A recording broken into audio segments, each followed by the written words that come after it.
Welcome back ಸ್ನೇಹಿತರೆ. ನಾನಿವತ್ತು ನಿಮ್ಮ ಮುಂದೆ ಒಂದು ವಿಶೇಷ ಸುದ್ದಿಯನ್ನು ತರ್ತಾ ಇದ್ದೀನಿ ಸ್ನೇಹಿತರೆ. ನಿಮ್ಮೆಲ್ಲರಿಗೂ ಗೊತ್ತಿರುವಂತೆ ಒಳ ಮೀಸಲಾತಿಯ ನಂತರ ಮೊದಲ ಬಾರಿಗೆ ಯಾರು ಮಧು ಬಂಗಾರಪ್ಪನವರು ನೇಮಕಾತಿಯ ಕುರಿತು ಮಾತನಾಡಿದ್ದಾರೆ. ಅದು ಕೂಡ ನಿಮಗೆ ಒಂದು ವಿಶೇಷ ಸುದ್ದಿ. ನೋಡಿ, ಶಿಕ್ಷಕರ ನೇಮಕಾತಿಯನ್ನು 4-5 ತಿಂಗಳಿನಲ್ಲಿ ಮುಕ್ತಾಯ ಮಾಡಲಾಗುವುದು ಎಂದು ಸಚಿವ ಮಧು ಬಂಗಾರಪ್ಪ ಹೇಳಿದ್ದಾರೆ.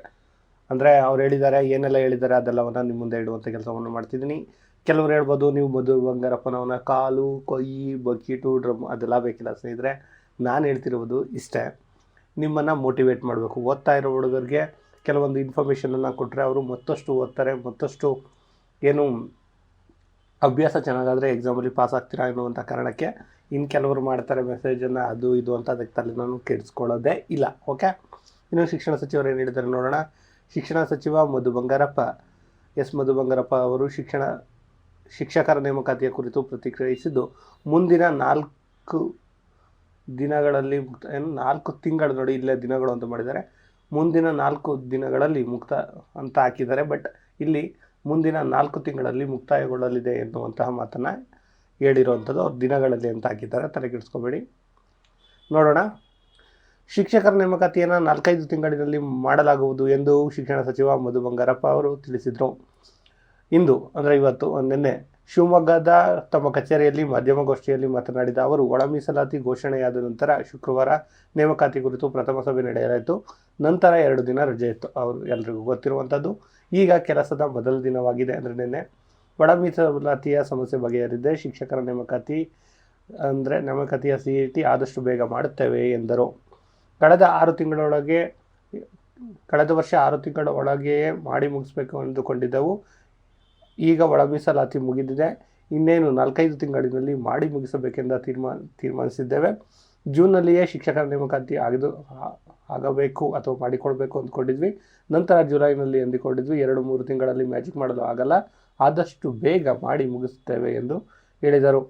ಯಾರು ಓದಿಕೊಂಡಿದ್ದಾರೋ ಅವರ ಕಷ್ಟ ನನಗೆ ಗೊತ್ತಿದೆ. ನನಗೂ ಕೂಡ ಅವಶ್ಯಕತೆ ಇದೆ. ನನ್ನ ಇಲಾಖೆಯಲ್ಲಿ ಹೆಚ್ಚು ನೇಮಕಾತಿ ಮಾಡಿಕೊಳ್ಳಬೇಕಿದೆ. ಕೆಲವರು ನಮ್ಮ ಬಳಿ ದುಡ್ಡಿಲ್ಲ ಅಂತ ಹೇಳಿದ್ದಾರೆ. ನಮ್ಮಲ್ಲಿ ದುಡ್ಡಿಲ್ಲ ಅನ್ನುವರಿಗೆ ತಲೆಯಲ್ಲಿ ಬುದ್ಧಿ ಇಲ್ಲ ಎಂದು ಹೇಳಿದ್ದಾರೆ. ಸರ್ಕಾರದ ವಿವಿಧ ಹುದ್ದೆಗಳಿಗೆ ನೇಮಕಾತಿ ಮಾಡಿಕೊಳ್ಳಲು ಕೋರ್ಟ್ನಲ್ಲಿ ವ್ಯಾಜ್ಯ ಇರುವುದರಿಂದ ನೇಮಕಾತಿ ತಡವಾಗ್ತಿದೆ. ರಾಜ್ಯದಲ್ಲಿ ಅತಿ ಹೆಚ್ಚು ನೇಮಕಾತಿ ಇರುವುದು ನಮ್ಮ ಇಲಾಖೆಯಲ್ಲಿ. ನಮ್ಮ ಇಲಾಖೆಯ TET ಪರೀಕ್ಷೆ ಆಗಿದೆ, ಈಗ CET ಪರೀಕ್ಷೆ ಆಗಬೇಕಿದೆ. ಒಳ ಮೀಸಲಾತಿ ಘೋಷಣೆ ಆಗಿರುವುದರಿಂದ ನೇಮಕಾತಿ ಹಾದಿ ಸುಗಮವಾಗಿದೆ ಎಂದರು. ನನಗೆ ಮೊದಲ ವರ್ಷ ಈ ಇಲಾಖೆ ಬಗ್ಗೆ ಅವರು ಇನ್ನೂ ಏನೇನೋ ಬೇರೆ ಏನೇನೋ ಹೇಳಿದ್ದಾರೆ, ಅದೆಲ್ಲ ಬೇಕಾಗಿಲ್ಲ. ಇಲ್ಲಿ ಬೇಕಿರುವುದಂಥದ್ದು ಒಂದು ವಿಚಾರ, 2 ವಿಚಾರ ಇಲ್ಲಿ ನೋಡಿ ಸ್ನೇಹಿತರೆ. ಆಲ್ರೆಡಿ ಹೇಳಿದರೆ ನಮ್ಮ ಇಲಾಖೆಯಲ್ಲಿ TET ಮುಗಿದಿದೆ, ಅಂದರೆ ಮತ್ತೊಂದು TET ನಡೆಯುತ್ತಾ ಅನ್ನುವಂಥದ್ದು ಬಹುತೇಕ ಡೌಟ್ ಅನಿಸುತ್ತೆ. ಇನ್ನು 3-4 ತಿಂಗಳು ಅಂದರೆ 120ರಿಂದ 150 ದಿನಗಳೊಳಗೆ ಏನು ನೇಮಕಾತಿಯನ್ನು ಮುಗಿಸ್ತೀವಿ ಅಂದರೆ 2 ತಿಂಗಳೊಳಗಡೆ ಇವರು ಎಕ್ಸಾಮನ್ನು ಕಂಡಕ್ಟ್ ಮಾಡಬೇಕಾಗುತ್ತೆ. ಸೊ ನಿಮ್ಮ ಹತ್ರ ಟೈಮ್ ಎಷ್ಟು ಉಳಿಬಹುದು ಈಗೇನೋ ಕನ್ಫರ್ಮ್ ಆದರೆ ಮ್ಯಾಕ್ಸಿಮಮ್ 60 ಡೇಸ್ ಉಳಿಯುತ್ತೆ. ಸೊ ಆ ಕಾರಣದಿಂದ ನಿಮ್ಮ ಓದನ್ನು ನೆಗ್ಲೆಕ್ಟ್ ಮಾಡಬೇಡಿ, ಈಗಿನಿಂದಲೇ ತಯಾರಿ ಮಾಡ್ಕೊಳ್ಳಿ. ನಿಮಗೇನೆಲ್ಲ ಎಲ್ಪ್ ಬೇಕೋ ಅದನ್ನು ನಮ್ಮ ಕಾಮೆಂಟ್ ಮೂಲಕ ತಿಳಿಸಿ.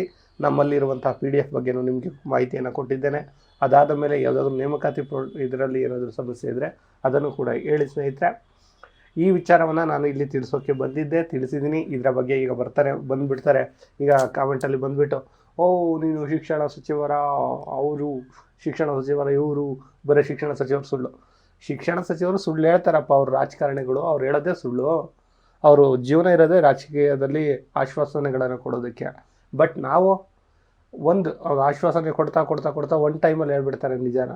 ಆ ನಿಜಕ್ಕೆ ಹೇಳಿದಾಗ ನಾವು ಅರ್ಗಿಸ್ಕೋಬೇಕಲ್ಲ.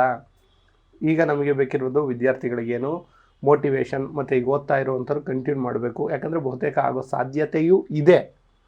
ಆದ್ದರಿಂದ ನಾನು ಹೇಳ್ತಾ ಇದ್ದೀನಿ, ನೀವು ಬಂದು ಕಾಮೆಂಟಲ್ಲಿ ಅದು ಇದು ಸರ್ ಈ ಸರ್ ಅವೆಲ್ಲ ಹಾಕೋದನ್ನ ಬಿಡಿ. ಇಲ್ಲ ಹಾಕ್ತೀರಾ ಹಾಕೊಳ್ಳಿ, ತಲೆ ಕೆಡಿಸ್ಕೊಡಲ್ಲ. ಓದೋ ಹುಡುಗರು ಕಾನ್ಸಂಟ್ರೇಟನ್ನು ಮಾಡಿ ಅಂತ ಹೇಳ್ತಾ ಈ ವಿಡಿಯೋನ ಎಲ್ಲಿಗೆ ಎಂಡ್ ಮಾಡ್ತಿದ್ದೇನೆ. ಧನ್ಯವಾದಗಳು.